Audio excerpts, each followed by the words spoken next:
नमस्कार दोस्तों, मनहवा पागलू चैनल पर आपका स्वागत है।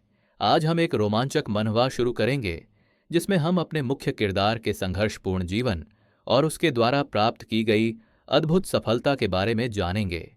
कहानी शुरू होती है कुछ इस तरह। रात बहुत शांत थी। चांद आसमान में चमक रहा था। सब कुछ बिल्कुल ठहर सा गया था। लेकिन अचानक एक तेज आवाज पूरे महल में गूंज उठती है।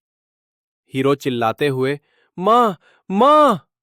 हीरो जल्दी जल्दी महल के अंदर भाग रहा था। उसका दिल बहुत तेज धड़क रहा था। चेहरे पर डर साफ दिख रहा था।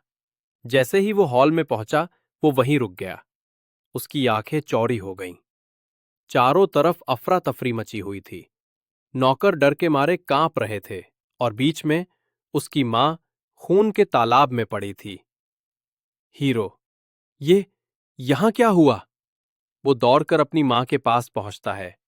हीरो, मां! तभी पीछे से उसके पिताजी की ठंडी आवाज आती है। पिताजी, क्या कर रहे हो? रोना बंद करो और इस जगह को साफ करवाओ। हीरो हैरान होकर पिताजी की ओर देखता है। हीरो, आपका मतलब क्या है पिताजी? पिताजी का चेहरा एकदम शांत था। न गुस्सा न दुख, बस ठंडापन।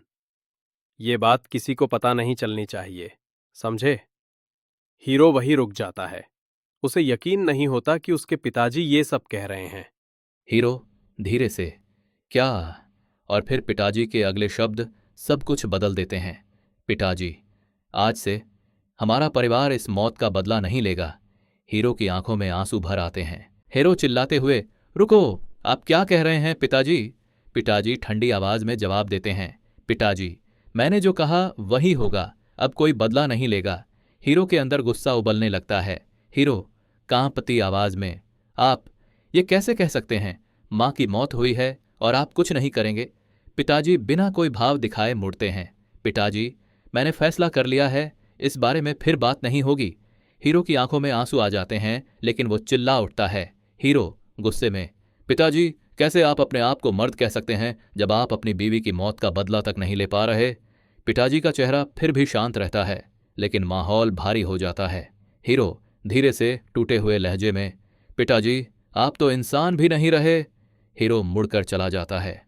हीरो धीरे से, मैं जा रहा हूं। हीरो महल के दरवाजे से बाहर निकलता है। उसकी आंखों में आंसू हैं, लेकिन अब चेहरा मजबूत है। हीरो सोचते हुए, अब मेरा इस परिवार से कोई रिश्ता नहीं रहा। वो अंधेरे रास्ते पर चलता जाता है। मन में बस एक बात गूंजती है, हीरो, अभी मैं कमजोर हूं, बदला नहीं ले सकता, लेकिन एक दिन मैं इतना मजबूत बनूंगा कि कोई मुझे नीचा नहीं दिखा पाएगा।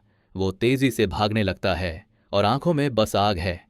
हीरो, मैं अपनी नई क्लैन बनाऊंगा, अपनी खुद की सेना तैयार करूंगा, और जिन लोगों ने मां का मौत में हाथ था या फिर चुप रहकर कुछ नहीं किया, हीरो दृढ़ता से, मैं सबको सजा दूंगा, एक एक को। लेकिन उसकी आंखों की चमक बताती है, अब वो पहले जैसा नहीं रहा।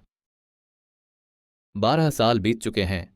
दुनिया अब हीरो को भूल चुकी थी, लेकिन हीरो ने अपनी कसम नहीं भूली थी।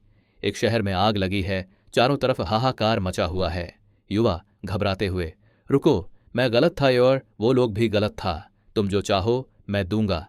हीरो धीरे धीरे उसके सामने आता है। अब वो पहले जैसा नहीं दिखता। उसकी आंखों में बस ठंडा गुस्सा है। हीरो शांत आवाज में, अच्छा सौदा है, लेकिन हाँ, एक चीज मैं चाहता हूं। उसने ठंडे लहजे में कहता है, हाँ, तुम्हारी जिंदगी। युवा रुकता है, फिर जोर से हंस पड़ता है। वो बोलता है, अरे ये मजाक अच्छा था। हीरो की आंखों में गुस्सा जलने लगता है। उसने धीरे से, मजाक नहीं, सच में चाहिए। वो अपनी तलवार निकालता है और युवा की ओर बढ़ता है, और वो बोलता है, अगर तुम नहीं दोगे तो मैं खुद ले लूंगा। युवा गुस्से में चिल्लाता है। युवा गरजते हुए, तू हरामी, तू मुझसे टकराएगा, मैं तुझे ऐसे टुकड़े टुकड़े कर दूंगा कि कोई तेरी लाश पहचान भी ना पाए। हीरो शांत चेहरा लिए खड़ा रहता है, और अगले ही पल दोनों टकराते हैं। तलवारों की आवाज गूंज उठती है। हीरो और युवा आमने सामने खड़े हैं। एक पल की चुप्पी, और फिर तलवारें टकराती हैं। हीरो तेजी से वार करता है, युवा पीछे हटता है। चारों तरफ धुआं फैल जाता है। हीरो शांत खड़ा है, आंखें ठंडी और सीधी। उसने धीरे से बोला, ये खत्म होगा यहीं। युवा गुस्से में चिल्लाता है, मैं तेरे सिर को काटकर मुरिम अलायंस को भेज दूंगा। हीरो बिना कुछ बोले आगे बढ़ता है। उसका वार सीधा, तेज और घातक था। एक तेज चमक हवा को चीर देती है। युवा जमीन पर गिर जाता है। खून चारों तरफ बिखरता है। हीरो धीरे धीरे खड़ा होता है, थका हुआ लेकिन जीत चुका। आग पीछे जल रही है। वो बाहर की ओर चलता है। सोल्जर धीरे से, कैप्टन, मुझे कहा गया था कि जब यह काम पूरा हो जाए तो इसे डिलीवर कर दूं। हीरो हल्की मुस्कान देता है। ओह धन्यवाद मोयोंग हियोन, प्रतीक्षा करने के लिए धन्यवाद मोयोंग हियोन। आह, यह कुछ भी नहीं है। हीरो किताब खोलता है और अपने चेहरे पर लगे खून से कुछ लिखता है और सोचता है, तो यह अंत है या शायद शुरुआत। मोयोंग हियोन की ओर फेंक देता है और बताता है इसे MURIMALIANC तक पहुंचाएं। और वो कहता है, मैं जा रहा हूं। क्या अब आप अपने घर वापस जा रहे हैं? हाँ, मैंने गठबंधन में वह सब कुछ हासिल कर लिया है जो मैं चाहता था। कैप्टन, जब मैं रिटायर हो जाऊं क्या मैं कभी आपके साथ जा सकता हूं? हीरो, बिल्कुल। अगर तुम्हें कभी बोरियत लगे तो मुझे ढूंढ लेना। तो कम से कम बताइए कहाँ आपको ढूंढना है। Hubei province, Hualong county. वह वहां से चला गया और अगले दिन हमने देखा कि वह नदी के बीच में एक नाव पर खड़ा था और वह मन ही मन सोच रहा था कि यह बहुत लंबी यात्रा रहा है। मैंने मजबूत होने के लिए अपना कबीला छोड़ दिया और मुरीम गठबंधन में शामिल हो गया। मैंने स्वयं विकसित की गई मार्शल आर्ट का उपयोग करते हुए कैप्टन के पद तक का सफर तय किया। वह मन ही मन सोच, तब से 12 साल बीत चुके हैं। आखिरकार अपना सेक्ट बनाने का समय आ गया है। मैंने एक मैनर खरीदने के लिए पर्याप्त पैसे बचा लिए हैं और एकदम सही संपत्ति बिक्री के लिए आ गई है। सब कुछ एकदम सही जगह पर आ रहा है। वह खुशी से मुस्कुरा रहा था। अचानक वह जोर से हंसने लगा। नाव वाले ने उससे पूछा, मुझे लगता है आपके पास कोई अच्छी खबर है। इस बीच वह सोच रहा था, क्या मैंने किसी पागल यात्री को उठा लिया है या क्या? हीरो, आह माफ कीजिए, मैं थोड़ा ज्यादा बहक गया था। हाँ, मैं अपने महल की खरीद पूरी करने जा रहा हूं, अपने जीवन भर के सपने, अपनी खुद की सेक्ट की स्थापना के लिए। ओह, तो तुम एक सेक्ट लीडर हो। लेकिन यहां आसपास तो सिर्फ एक ही हवेली बिक्री के लिए है। कहीं ये वही भूतिया हवेली तो नहीं है? तुम अपने आप से क्या बड़बड़ा रहे हो? आह नहीं, कुछ नहीं। आपका सेक्ट सुरक्षित रूप से फले फूले। हाँ, धन्यवाद। अब बस अनुबंध पर हस्ताक्षर करना बाकी है। आखिर इसमें क्या गलत हो सकता है? फिर वह दोबारा से जोर से हंसने लगा। हाँ, हीरो के चेहरे पर संदेह और आश्चर्य झलक रहा था। उसने हल्के स्वर में बड़बड़ा, क्या यही वह जगह है? यिरयांग पूछा, क्या यह ग्रैंड और विशाल नहीं है? हीरो बोला, अरे यिरयांग, लगता है इस बार तुम्हारी सहज ज्ञान सुस्त पड़ गई है। क्या तुम सचमुच मुझे ठगने की कोशिश कर रहे हो? नहीं, इस जगह को पाने में बहुत मुश्किल हुआ। बस फैसला करने से पहले चारों ओर एक नज़र डाल लो। हीरो बोला, गंदा, पता नहीं कितने सालों से इसका रखरखाव भी नहीं हुआ है। उसका मित्र बोला, उस बारे में मैं सब समझा दूंगा जब हम पूरी जगह देख लेंगे। मुख्य और सहायक इमारतों में कुल 45 कमरे हैं और 5 ट्रेनिंग हॉल हैं, 4 छोटे और एक बड़ा हॉल। इन्हें तुम अपनी इच्छा अनुसार इस्तेमाल कर सकते हो। हीरो उनसे पूछा, कौन सा सेक्ट पहले इसका मालिक था? इतने सारे ट्रेनिंग ग्राउंड होना तो बहुत दुर्लभ है।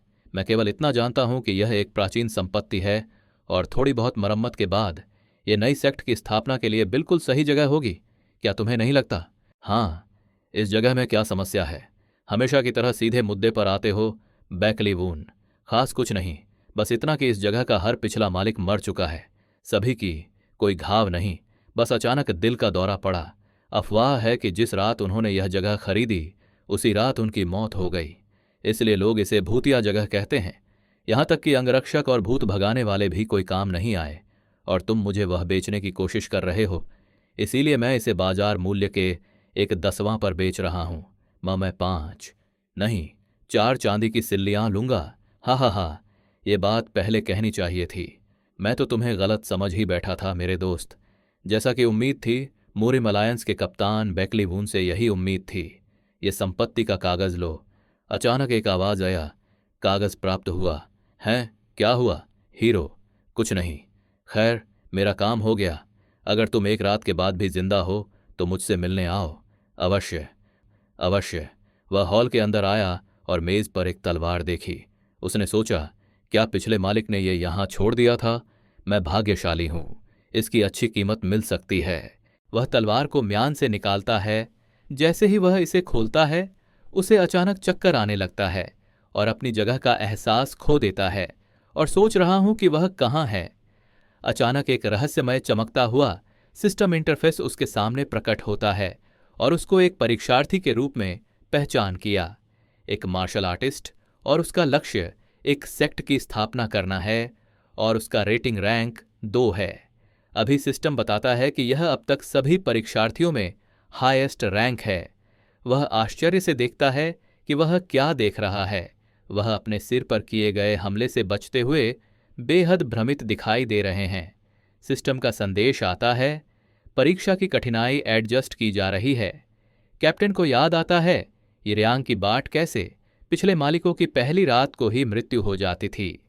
उसे यह एहसास हुआ कि इस परीक्षा ने उनकी जान ले ली। छत से एक अजीब उपकरण प्रकट होता है और सिस्टम परीक्षण शुरू होने की घोषणा करता है। कठिनाई, चरम स्तर, वह खुद को एक चमकदार परीक्षण वातावरण में पाता है, लड़ने के लिए तैयार हो जाता है और चुनौती को स्वीकार करने और जो भी उसके रास्ते में आता है उसका सामना करने का फैसला करता है। सिस्टम घोषणा करता है कि परीक्षण क्षेत्र शक्ति का हॉल था। वह एक शक्तिशाली हमले को रोकता है और चिल्लाता है कि मैं तुम्हें दिखाऊंगा कि मैं मुरीम गठबंधन का कप्तान क्यों था। वह लड़ाई का रुख अपनाता है और परीक्षण का आग्रह करता है और सिस्टम घोषणा करता है। प्रतिक्रिया आरंभीकरण की। कुछ देर बाद वह मुख्य हॉल में वापस लौटता है। वह कुछ देखकर निराश और परेशान हो जाता है। अगले दिन वह यिर्यांग से मिलने जाता है। कैप्टन गुस्से में यिर्यांग के कार्यालय में घुस गया और चिल्लाने लगा। तब यिर्यांग ने पूछा, ओह कप्तान, क्या रात भर सब कुछ ठीक रहा? तब कैप्टन ने कहा गुस्से भरे चेहरे के साथ, तुमने मुझे नहीं बताया कि ऐसा कुछ होगा, उस सिस्टम के बारे में जो कल रात से मेरा पीछा कर रहा है। उस समय सिस्टम ने कहा कि केवल अनुबंध में शामिल लोग ही मुझे देख सकते हैं।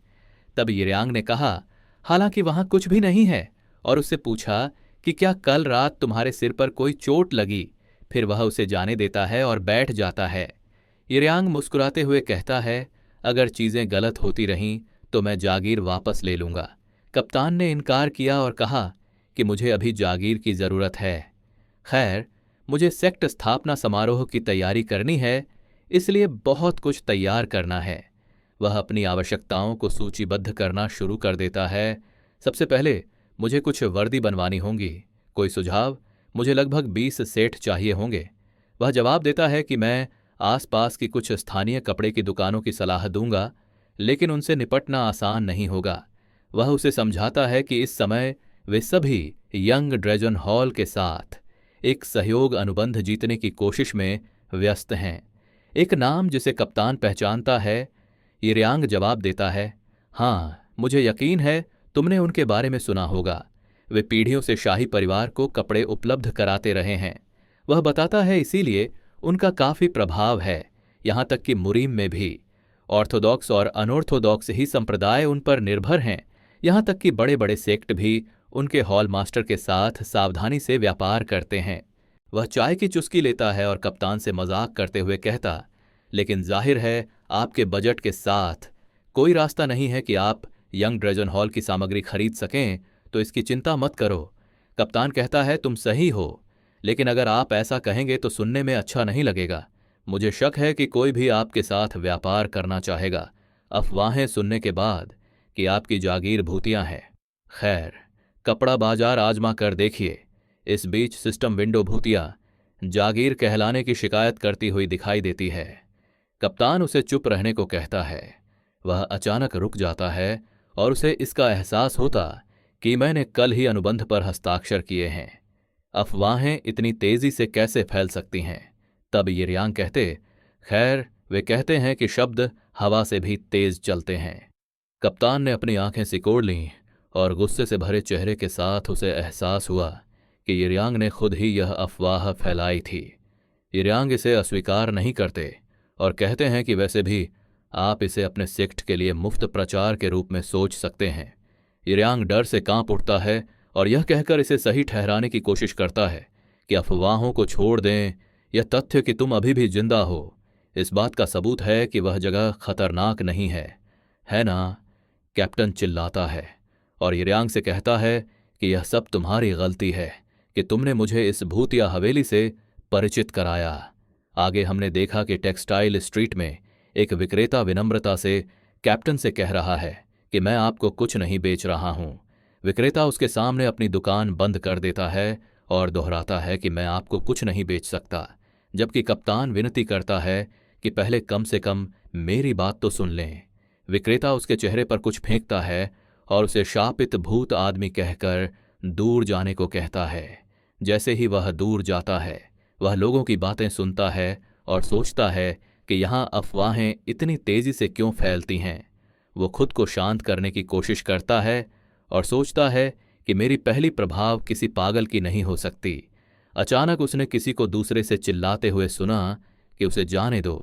उसने मुड़कर देखा तो एक युवा लड़का एक आदमी को पकड़े हुए था। छोटा लड़का चिल्ला रहा था कि उस आदमी ने उसकी बहन को बचाने का वादा किया है। एक बूढ़ा आदमी उनकी ओर दौड़ता है और युवा लड़के से पूछता है कि क्या हुआ है सीओबू। लड़का बूढ़े आदमी को समझाता है कि इन लोगों ने मुझे धोखा दिया है। उन्होंने कहा था कि वे मेरी बहन की बीमारी ठीक कर सकते हैं, लेकिन उन्होंने तो बस मेरे पैसे चुरा लिए। वह आदमी क्रोधित हो जाता है और सीओबू के चेहरे पर जोरदार मुक्का मारता है और चिल्लाता है कि उसकी बहन निराशाजनक है, यहां तक कि डॉक्टर भी कुछ नहीं कर पा रहे हैं। बूढ़ा आदमी लड़के का नाम चिल्लाता है सीओबू। बूढ़े आदमी उनके बीच में आ गया और पुरुषों की पोशाक को देखकर बींग वूंग संप्रदाय के सदस्य के रूप में पहचान लिया। वो उनसे पूछते हैं कि वे एक बच्चे को इस तरह कैसे मार सकते हैं। समूह का सर्वोच्च सदस्य अपने अफसर को आदेश देता है कि वह मामले को चुपचाप संभाले और यह सुनिश्चित करे कि खबर सेक्ट के लीडर तक न पहुंचे। अफसर, जो एक विशालकाय आदमी, अपनी अंगुलियों को चटकाता है और बूढ़े आदमी और लड़के से कहता है कि उन्हें विनम्र होना चाहिए था। अब उन्होंने उसे अपना हाथ खून से रंगने के लिए मजबूर कर दिया है। विशालकाय आदमी मुस्कुराता है। इससे पहले कि वह कुछ कर पाता, उसके चेहरे पर कप्तान की ओर से अचानक एक लात पड़ती है। वह आदमी बेहोश होकर जमीन पर गिर जाता है। बींग वूंग सेक्ट का सर्वोच्च रैंक वाला सदस्य स्तब्ध है और हमलावर की पहचान जानने के लिए चिल्ला रहा है। कप्तान लड़के और बूढ़े आदमी की ओर अपनी पीठ करके खड़ा है और जवाब देता है कि उसका नाम अभी तक प्रसिद्ध नहीं है, लेकिन विनम्रता से जवाब देता है कि उसका नाम बेकलीवून है, जो न्याय रक्षक सेक्ट का लीडर है। बींग वूंग सेक्ट का एक सदस्य गुस्से से चिल्लाकर सवाल करता है कि एक अज्ञात सेक्ट बींग वूंग सेक्ट के मामले में दखल देने की हिम्मत कैसे करता है। वह व्यक्ति हमला करने के लिए दौड़ता है। कप्तान ने पलटवार किया, उसके हाथ पर निशाना साधते हुए एक तेज और शक्तिशाली हमला किया। वह अपने गिरे हुए दुश्मन के ऊपर खड़ा होकर टिप्पणी करता है कि लोगों को उनके सेक्ट के नाम के आधार पर आंकना अच्छी आदत नहीं है। कप्तान ने कहा कि ऐसा करना विशेष रूप से बुरा है जब वे अपने विरोधियों के स्किल्स को भी नहीं जानते। एक अन्य व्यक्ति क्रोधित हो जाता है और चिल्लाते हुए हमला करने के लिए कूद पड़ता है। वह पूछता है बींग वूंग सेक्ट का विरोध करने की हिम्मत कैसे करता है और पूछता है कि क्या उसे इसका मतलब भी पता है। कप्तान ने कुशलतापूर्वक हमले को चकमा दिया और उसके चेहरे पर जवाबी मुक्का मारा, बस यह कहकर कि उसे कुछ पता नहीं है। उसे नीचे गिराने के बाद समूह के वरिष्ठ सदस्य को कुछ एहसास हुआ। वह बुदबुदाया और सोचा कि क्या मिरम गठबंधन के पूर्व महान कप्तान ने ही भूतिया जागीर खरीदी थी। कप्तान अपने माथे पर हाथ रखता है और बड़बड़ाता है कि ये बेवकूफ़ी भरी अफवाहें कहाँ तक फैल गई हैं। वह शिकायत करता है कि मैं पहले से ही बुरे मूड में हूं, क्योंकि मैं उस अफवाह की वजह से वर्दी भी नहीं बनवा पा रहा हूं। फिर कप्तान कहते हैं, तो अपना मुंह मेरे पीछे दौड़ाना बंद करो और सीधे मुझसे लड़ो। आदमी समझता है कि यह बीइंग वूंग सेक्ट के खिलाफ एक सार्वजनिक चुनौती है। वो हमला करने के लिए हवा में उछलता है और कसम खाता है कि घमंडी मूर्ख, मैं तुझे सबक सिखाऊंगा। उनके बीच भयंकर लड़ाई छिड़ जाती है। उनके टकराव के बल से जमीन टूट जाती है। कप्तान अपने विरोधियों के तेज हमले से बच निकलता है। एक अन्य व्यक्ति उसके पीछे से चुपके से आने की कोशिश करता है। वह पहले उनके हमलों को रोक देता है, फिर अंतिम वार करता है। बीइंग वूंग सेक्ट का सदस्य पराजित होकर जमीन पर गिर जाता है। जैसे ही वह आदमी सदमे में जमीन पर पड़ा है, कप्तान उससे कहता है कि अगर उसे चुनौती चाहिए तो उसे चुनौती मिल जाएगी। वह अपने हाथ में तलवार पकड़ लेता है और उसे कहता है कि अगर तुम लड़ाई चाहते हो तो तुम किसी भी समय न्याय रक्षक सेक्ट में आ सकते हो। फिर वह उससे कहता है कि इससे पहले कि मैं अपना मन बदलूं, अपने दोस्तों के साथ भाग जाऊं। फिर वह अपने दोस्त के साथ उस जगह से जाने लगता है और धमकी देता है कि आज उसने जो किया उसके लिए उसे पछतावा होगा। इस बीच कप्तान ने पीछे मुड़कर लड़के और बूढ़े आदमी से पूछा कि क्या वे ठीक हैं, जबकि उसने धमकियों को नजरअंदाज कर दिया। लड़के सियोवू ने प्रसन्नतापूर्वक उत्तर दिया, सर मैं ठीक हूं। लेकिन अचानक वह नीचे झुका और विनती करने लगा कि कृपया मेरी बहन की मदद करें। कप्तान शर्मिंदा महसूस करता है और कहता है कि उसे इसके लिए डॉक्टर की जरूरत है। फिर लड़का कहता है कि तुम किसी को वर्दी बनाने के लिए ढूंढ रहे थे, है ना? मेरी बहन सिलाई में बहुत कुशल है। इससे पहले कि कप्तान कुछ कह पाता, एक नीली स्क्रीन पॉपअप हुआ और बताया कि उसने एक व्यापार अवसर का पता लगाया है और लक्ष्य की रेटिंग रैंक 3 है। फिर वह मुस्कुराया और लड़के से पूछा कि उसे अपने बारे में और बताओ। सियोवू ने बताना शुरू किया कि जब वे छोटे थे तो उनके माता पिता की अज्ञात कारण से मृत्यु हो गई थी और तब से वह और उसकी बहन अकेले हैं। उसकी बहन के सिलाई स्किल्स की बदौलत हम अब तक जीवित हैं, लेकिन हाल ही में उसे कुछ बीमारी हो गई जिससे उसके हाथ और पैर जम गए। कप्तान उस अजीब बीमारी के बारे में सोचता है, फिर बूढ़े आदमी से इन भाई बहनों के साथ उसके रिश्ते के बारे में पूछता है। तब बूढ़ा आदमी जवाब देता है कि मैं अगले गांव में एक छोटा सा कपड़े का दुकान चलाता हूं। मैं उसकी बहन को काम पर रखता था, लेकिन अचानक मैं उससे संपर्क नहीं कर पाया, इसलिए मैं चिंतित हूं। सियोवू कैप्टन और बूढ़े आदमी को अपने घर ले जाता है, अपने आगमन की घोषणा करता है। वे एक टूटी हुई झोपड़ी में प्रवेश करते हैं, जिसे देखकर कैप्टन मन ही मन आश्चर्यचकित हो जाता है और सोचता है, क्या यह टूट जाएगा? सियोवू अपनी बहन को पुकारते हुए अंदर भागता है। कप्तान यह देखकर आश्चर्यचकित होता है कि एक लड़की आग के पास बैठी थी और उसके हाथ आग में थे, लेकिन वह बिल्कुल भी नहीं जली थी। लड़की ने उनसे पूछा कि वे कौन हैं। कप्तान अब सचमुच शब्दों से परे हैरान है और सोचता है कि लड़की की हालत उससे भी बदतर है जितना उसने सोचा था। सिस्टम उसे बताता है कि उसके शरीर में आग और ठंड एक दूसरे से लड़ रहे हैं। कप्तान सोचता है कि यह उच्च यिन ऊर्जा के कारण हो सकता है। वह लड़की के पास आता है और अपना परिचय देता है और उसे बताता है कि वह उसके भाई के उसे बचाने के अनुरोध के कारण यहां है। उसने उससे पूछा कि क्या आग से कोई नुकसान नहीं होता। सियोहवा ने पुष्टि की है कि इससे कोई नुकसान नहीं होता। अगर वह ऐसा नहीं करेगी तो वह जम जाएगी। फिर बूढ़े आदमी ने उससे पूछा कि उसने उनसे संपर्क क्यों तोड़ दिया। उसने माफी मांगते हुए कहा कि उसकी हालत ऐसी हो गई थी कि वह संपर्क नहीं कर पाई। फिर कप्तान ने उससे कुछ पुष्टि करने के लिए उसकी नाड़ी जांचने की अनुमति मांगी। वह सहमत हो गई और उसे जल्दी करने को कहा। जांच करते समय सिस्टम उसे चेतावनी देता है कि वह यिन ऊर्जा अपने ओर खिंच रही है और यह खतरनाक हो सकता है। कप्तान ने उसे चुप रहने का आदेश दिया, जिससे सियोहवा को कुछ भी समझ नहीं आया। कुछ देर बाद वह घोषणा करता है कि वह समझ गया है। फिर वह उसे बताता है कि यह अति यिन शरीर का मामला है।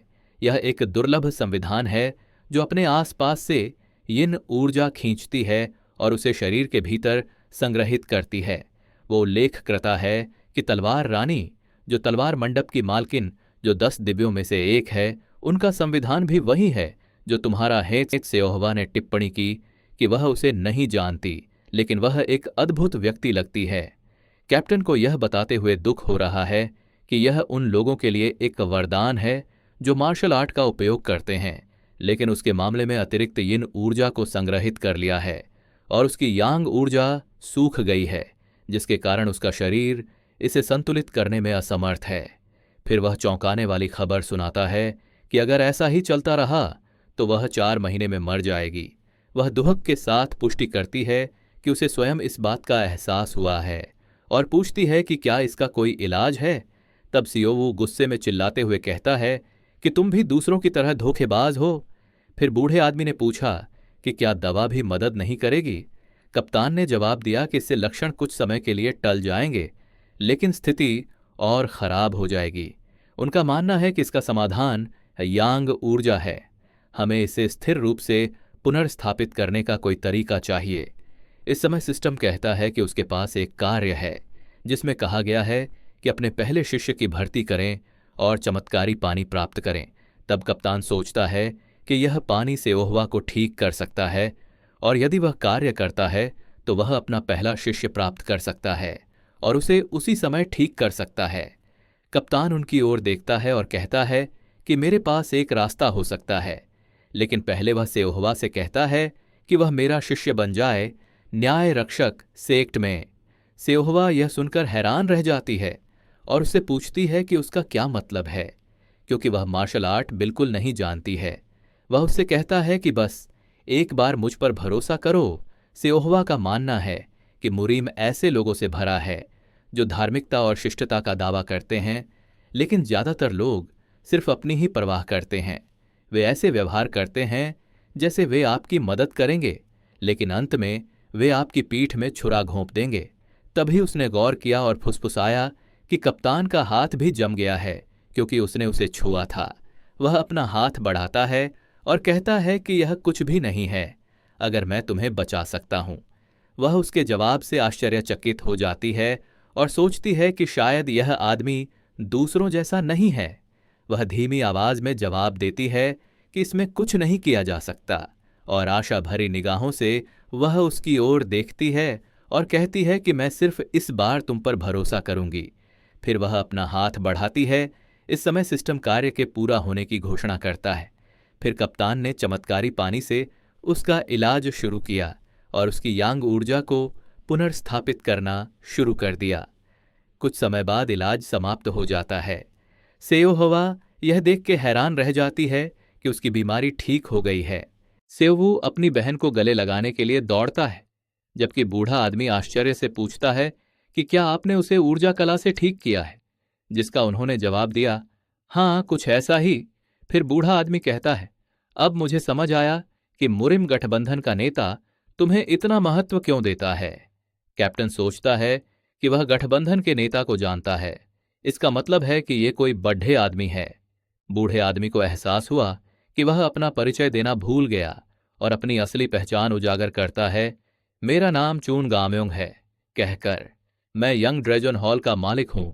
इस बीच बीइंग वुंग सेक्ट में नेता अपने सदस्यों को डांट रहा है जो कप्तान से हार गए थे। उनसे पूछ रहा है कि वे एक नए सेक्ट को हमें अपमानित करने की मौका कैसे दे दिया। फिर नेता अपनी तलवार वरिष्ठ सदस्य के हाथ में दे मारता है और उससे पूछता है कि क्या तुम्हें दर्द हो रहा है। फिर वह अपने ही प्रश्न का उत्तर देते हुए कहता है कि यह पीड़ा उन तानों की तुलना में कुछ भी नहीं है जिसका सामना मुझे अन्य सभी सेक्ट से करना पड़ेगा। फिर वह अपने आदमियों को उन्हें दंड कक्ष में ले जाने का आदेश देता है। वरिष्ठ सदस्य क्षमा मांगता है और एक और मौका मांगता है। नेता ने अपील को नजरअंदाज कर दिया और न्याय रक्षक सेक्ट के बाकली वुंड के बारे में सोचता है। उसने फैसला किया कि बेहतर होगा कि मैं उसके लिए एक बड़ी स्वागत पार्टी आयोजित करूं।